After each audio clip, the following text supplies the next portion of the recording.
Takže dneska jsme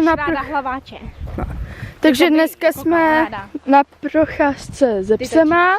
Jo. Tady to je Connie, čistokrevný labrador, akorát, že nemá papíry. A tady to je Nelina, kříženec labradora a její paněčka Anička. No je to oblodaná. A je to kříženkyně labradora s čím? S ovčákem? Myslím. Já taky nevím. Myslím, že s ovčákem. Obě dvě rádi požírají trávu, když takhle jdeme. Jdeme někam tam do prdele.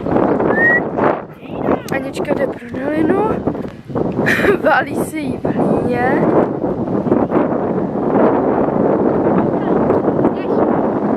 A už běží, bacha, běží.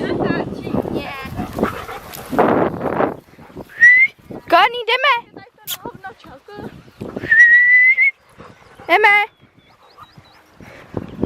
Já ji mám na vodítku, protože tak trošku neposlouchá. Tady to nedávej, Kikino, na Facebook.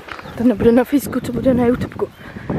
A ona není na vodítku, protože poslouchá.